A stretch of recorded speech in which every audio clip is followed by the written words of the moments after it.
It is the Mike Show. It's the Tuesday edition of the program. That brings us Megan Huffman from SHARE Greater Lynchburg, literally from SHARE Greater Lynchburg today. Literally, I am at the Greater Lynchburg Community Foundation, where SHARE Greater Lynchburg is headquartered. Yes, and there she is, and I love the background.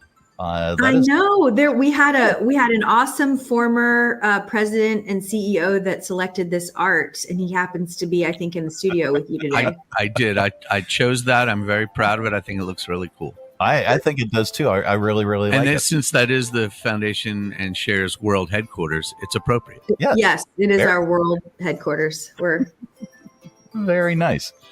We're somewhere. Wait, yeah. We're somewhere. I think you ended up in South Carolina, but that's okay. That's okay. I thought she was in South America, but what do I know? I got to get a globe. Anyway, but that's not why you're here. Megan, each and every Tuesday, brings us a guest, and today is no exception. Megan, who is our guest?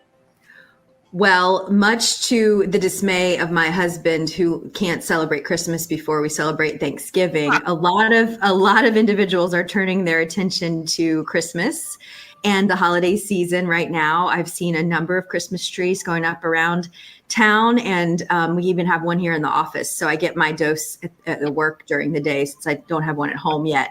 But we have Patty Brown, who is co-president from the Bedford Community Christmas Station, a really incredible organization that the Greater Lynchburg Community Foundation has funded for many years, and that has recently joined the SHARE Greater Lynchburg platform. So we're super excited. Patty's here to tell us about the work that they're doing like elves in Bedford right now. Well, Patty, welcome to the program, and thank you so much for your time this morning. We really appreciate it. Tell us about the Bedford Community Christmas Station. Well, I'd first like to start by reading you our mission statement, and this kind of explains what we're all about. Bedford Community Christmas Station is an all-volunteer, community-wide, nonprofit 501c3 organization. We assist low-income families in the Bedford, Virginia community on a seasonal basis by providing a shopping experience characterized by choice and dignity. Well, that is so cool.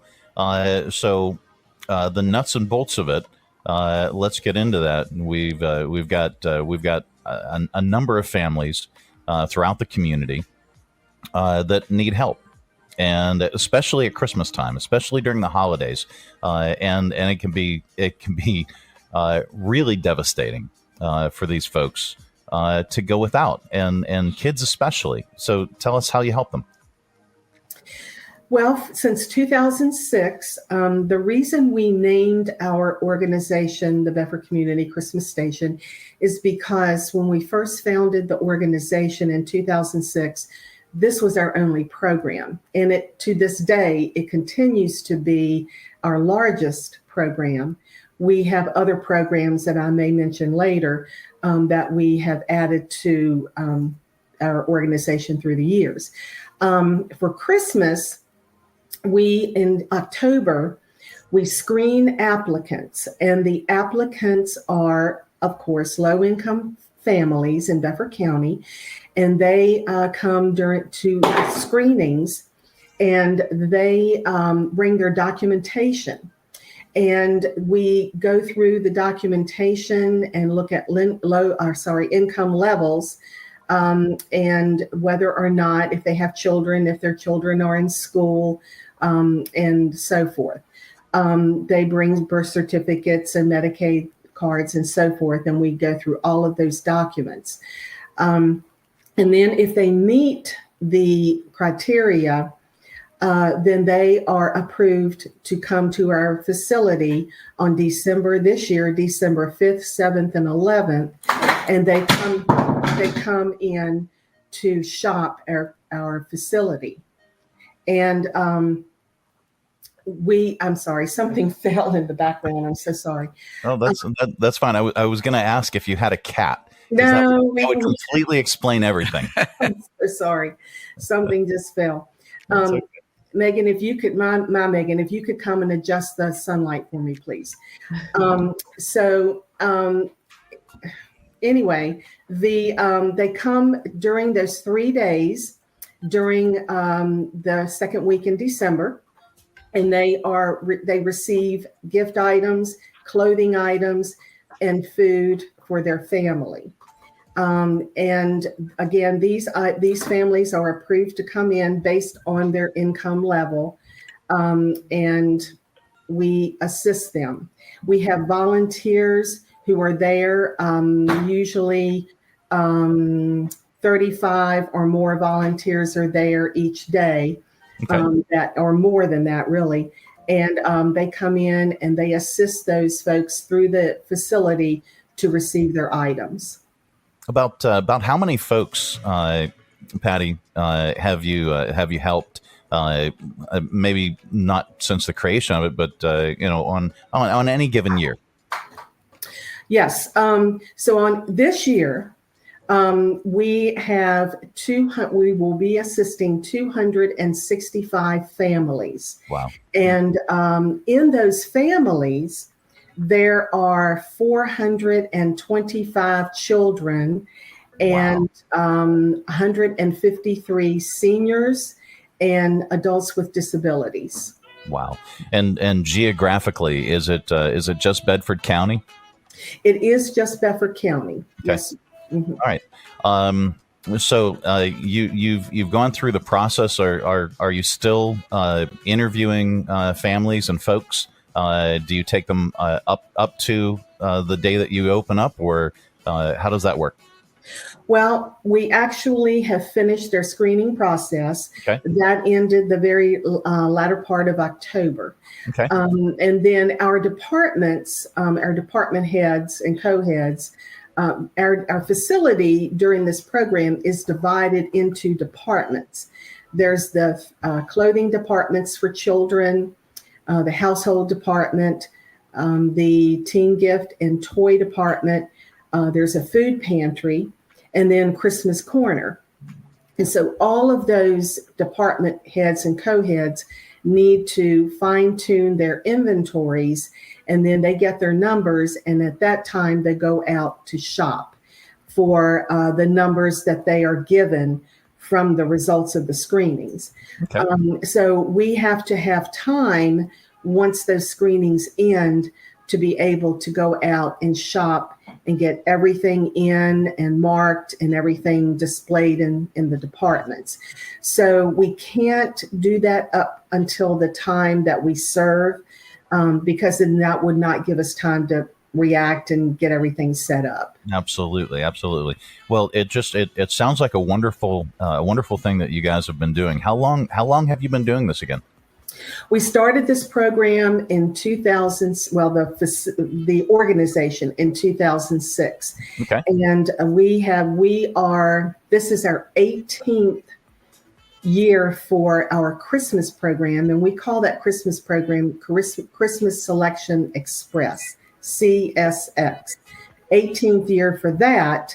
Wow. 18th season for that, and the 17th full year that we have been in an organization. That is fantastic, and it's a true testimony to everything that you guys do to have that longevity in the community, and we salute that. Hey, Patty. Yes.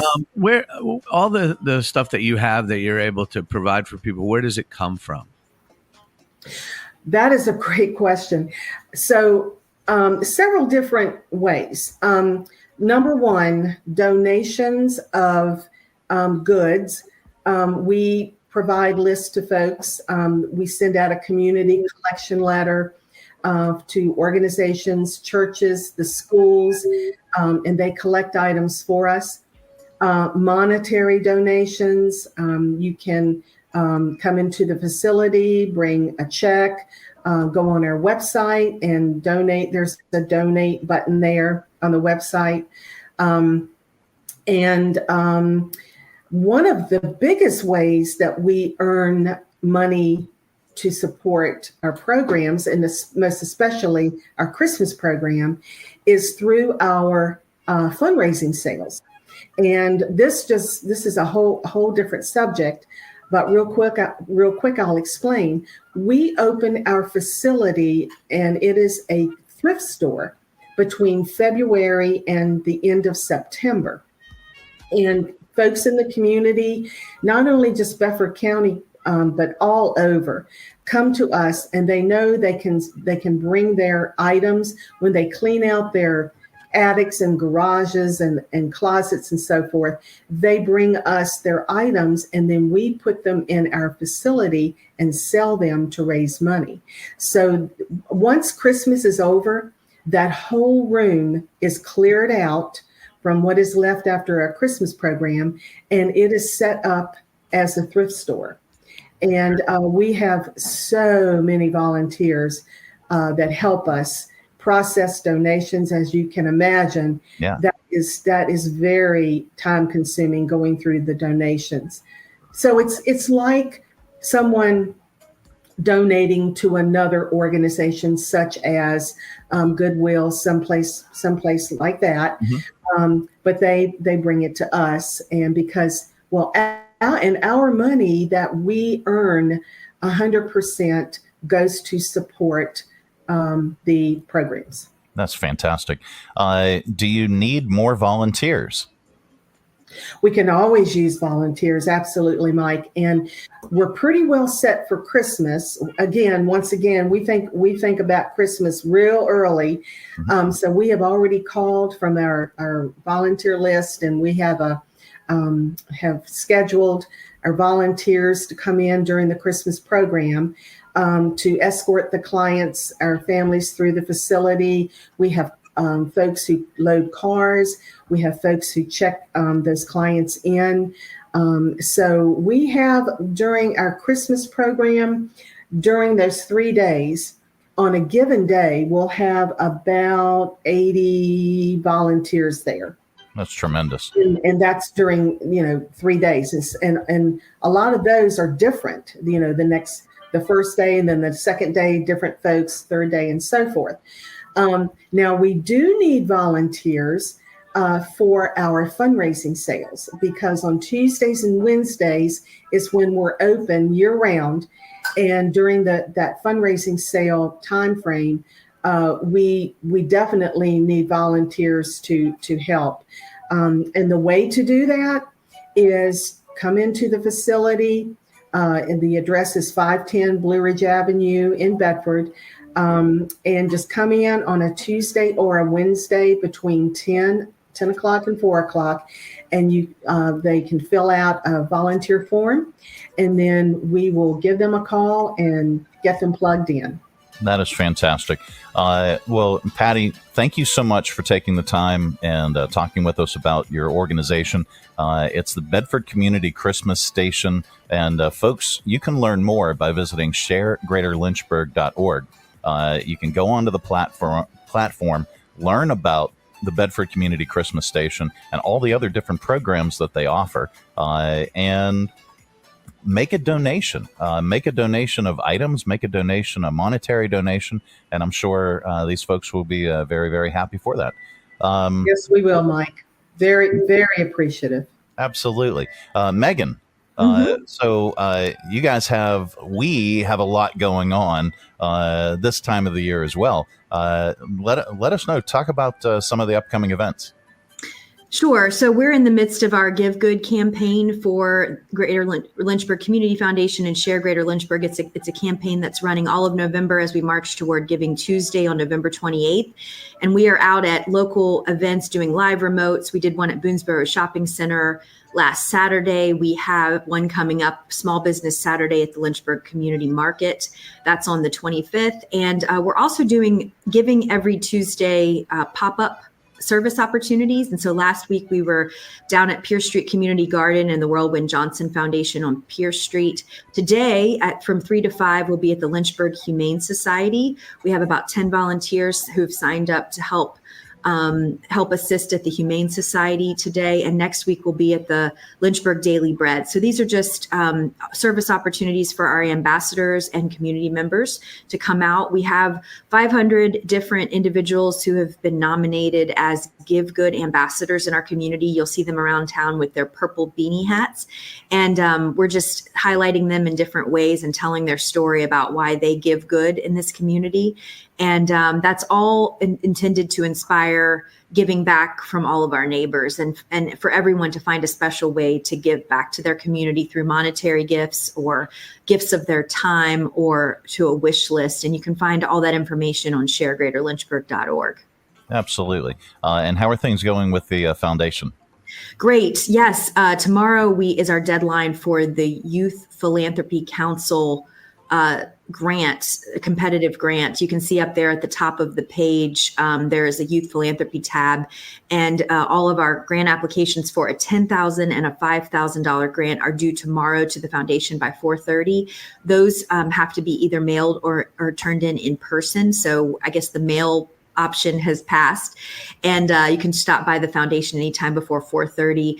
A group of 27 local high school students will review those applications, do site visits, and decide where a $10,000 and a $5,000 grant go. We would like to thank the Wells Fargo Wealth Management for the $10,000 grant that makes that program possible. And so this is a really awesome program that we've been able to bring back after COVID took it out for a few years.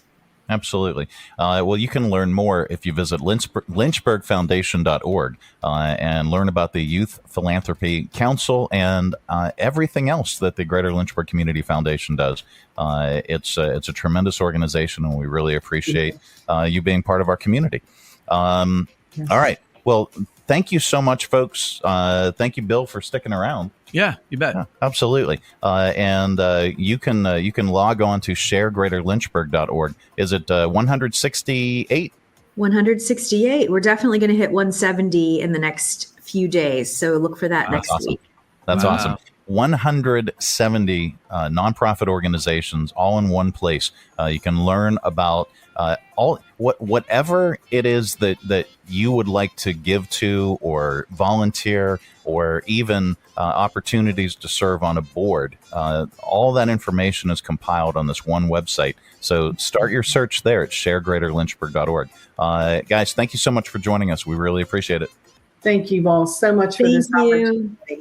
Absolutely. It is the Mike Show. It's the Tuesday edition of the program. Coming up a little bit later on, we've got your audio vault. Stay tuned.